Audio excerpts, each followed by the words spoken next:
The editor with Air and Travel magazine, Eoghan Corry, is on the line. Eoghan, good morning. Good morning, Pat. Now, first of all, exactly how have we aligned with the European system, and where stands the European system now with lockdowns and restrictions in so many countries? Not quite clear how aligned we are. Hildegard Naughton said last week before the Oireachtas committee that it looks like we are going to start treating amber countries or orange countries the same as red countries. It's also not clear we're going to adopt it by region. That would be important, for instance, for the likes of the Canary Islands being stripped away from mainland Spain.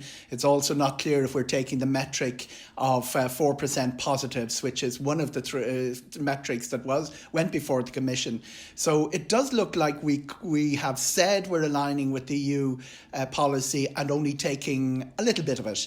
This is complicated a bit, Pat, by the fact that the EU policy that went before the ministers and went into that room isn't the same as came out.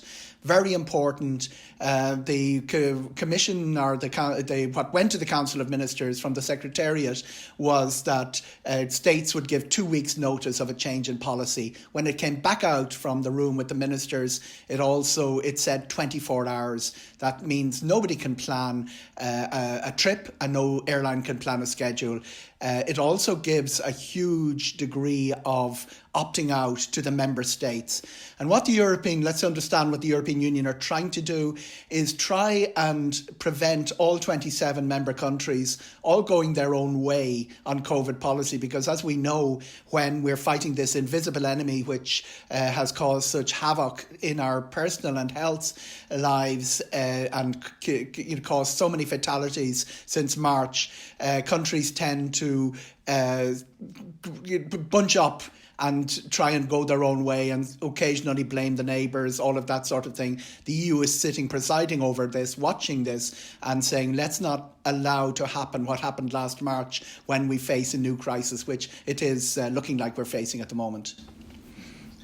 Now, the question of mass testing for airline passengers, whether it's before they get on the plane or when they reach their destination and are tested there, and if they test negative, fine, carry on. If they test positive, isolation, whatever it might be. Where are we internationally with regard to that? Because certain countries tried it. It was expensive. I think, didn't the Dutch try it at €150 a pop? But the kind of antigen testing we're talking about, Dalton Phillips mentioned yesterday to the Oireachtas committee, €6 a pop. That would be very doable if there's agreement that it's effective. To sum it up in one line, the industry, airlines, airports, everybody wants this. Passengers want it. The health professionals are not convinced. What will happen next week, and we heard from the Dalton Phillips and the two airlines yesterday, all saying testing, we're ready to go. Dublin Airport they've 3 providers lined up to provide this testing from November the 8th. That's a key date because that's when the government will come back with exactly how aligned we are to the EU policy. The medical people, from what we hear, and Tony Holland will be before the same committee next week, are really saying that antigen testing doesn't have their confidence. That's probably an extreme way of putting it, but they're looking at things like the number of tests required, what that does for capacity, for isolation capacity, what happens with false positives. If you've got 20% false positives showing up out of Dublin Airport, it really puts stress on the entire system. And that, I think, is where our problems began in March and have developed over the summer. The medical professionals just see anything generated by international travel.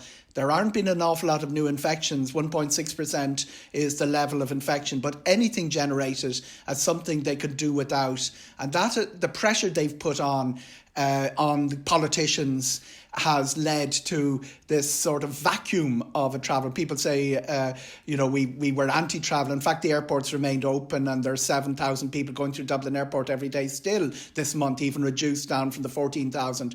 But it means that the health people will be saying testing is a distraction. Testing at the airport is a distraction from the real business of tackling community transmission and we don't have the confidence in any of the systems, and there's lots of systems out there. At the moment, the way it looks, you arrive in Dublin Airport and you sign a form or whatever, and you tell people where you're going to be and how you can be contacted. I mean, you don't even have to sign up for the app if you have a smartphone. You might be advised to.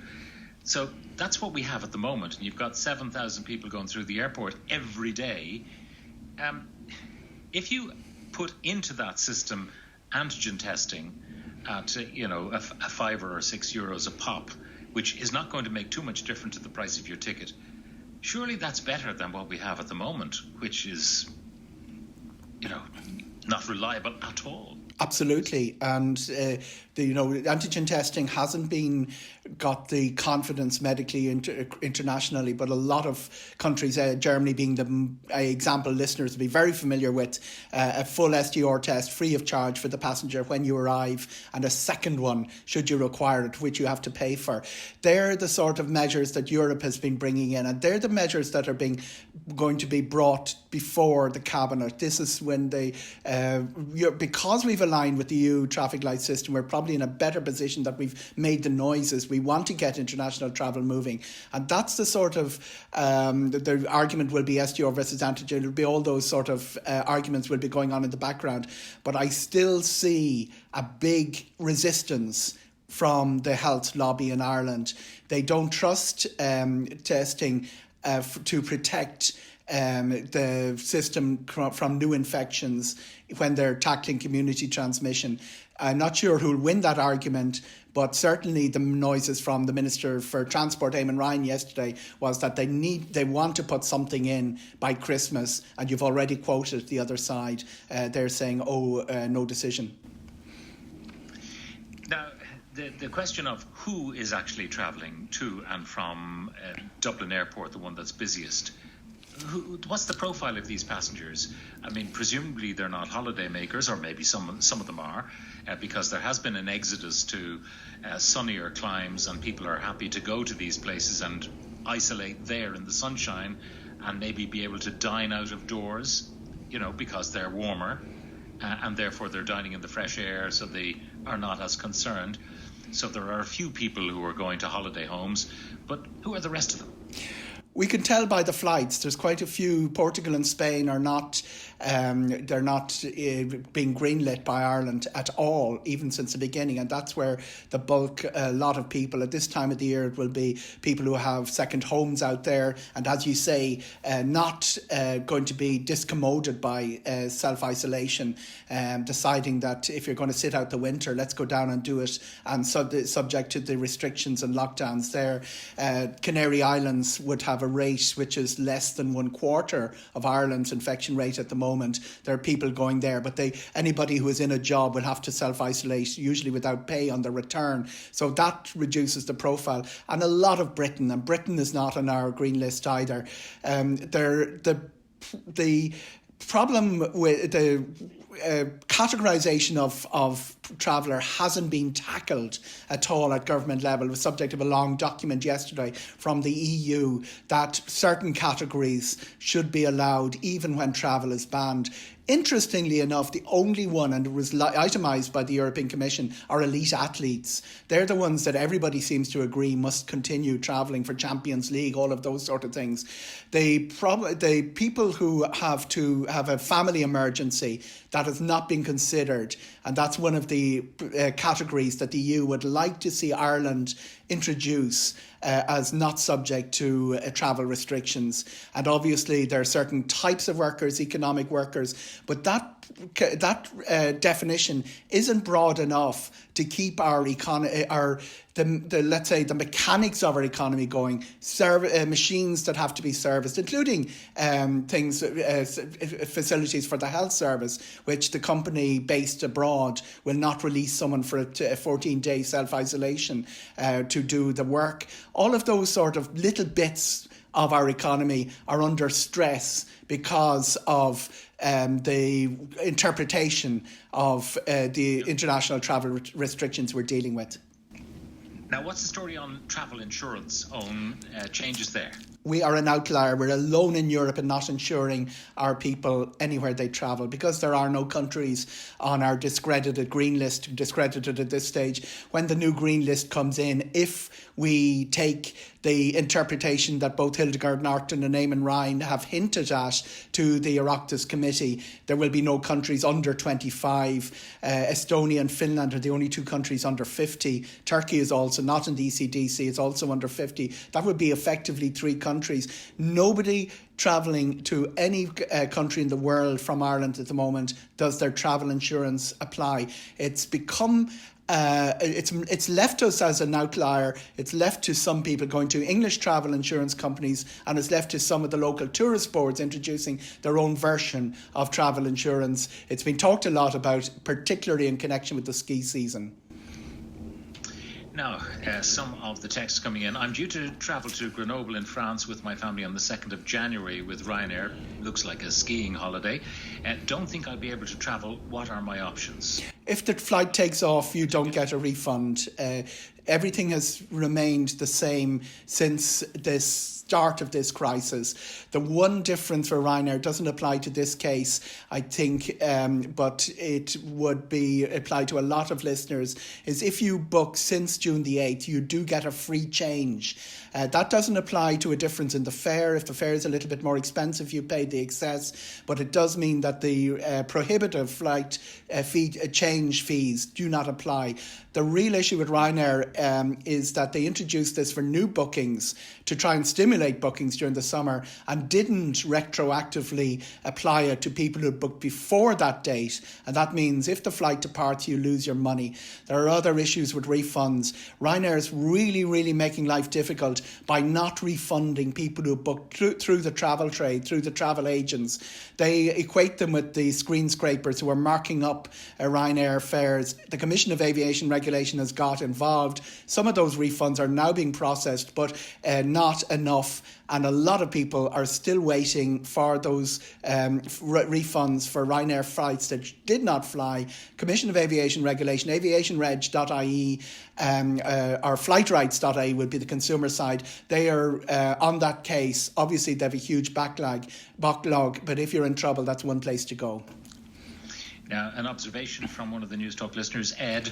We're expecting a Green Minister for Transport to rescue our aviation industry and restore our connectivity when he doesn't approve of air travel to begin with. It's a massive conflict of interest.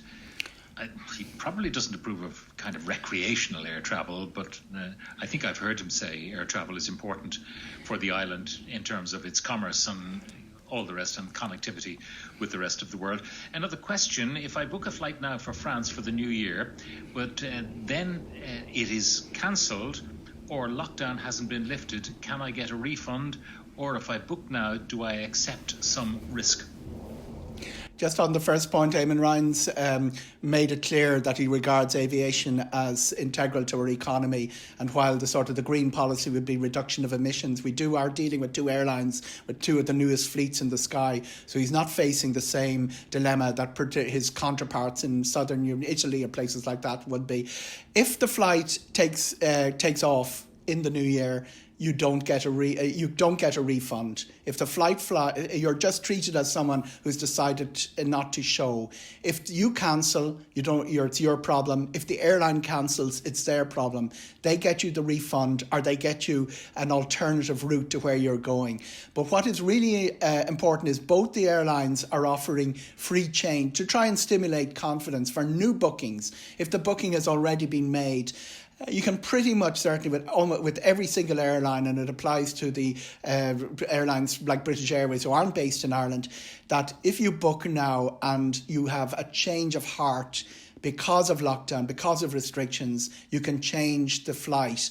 It doesn't mean you get the same price. Sometimes the price has gone up, but it means that the change fee is gone. Okay, and finally a quick one on the domestic staycation market. I mean, they must be on their knees. It's been really, really bad. I mean, they got a shortened season and it was uneven. It was spotty. Some areas did better than others. Some sectors did better than others. For instance, the self-catering sector did better than the hotel. But people are looking, hoteliers are now looking at 2021. Should they even attempt to open? Because of the costs involved in opening for 2020, a lot of them didn't recoup it. The other real problem is you have weddings booked, which would normally be a profitable end of the hotel business. People are staying open for the 25-person weddings, which means that very often they're losing money just for the goodwill, just to bear out their commitment to the couples. I think the Stay and Spend initiative was stillborn. It coincided with a lockdown, but it was far too complicated. And the industry between the hotels, the restaurateurs and all the other home holiday options are lobbying very heavily for something similar or something less complicated to stimulate the home holiday industry. It's a very bad position. Liquidity issues are all arising, and a lot of this is, while there are government supports, a lot of this will come down to the interpretation of people like banks of the liquidity crisis facing the industry, and that has, for future loans, for development, has all those implications. A long way to go on home holidays, and not in a good place. Editor of Air and Travel magazine, Eoghan Corry, thank you very much. Always a pleasure, Pat.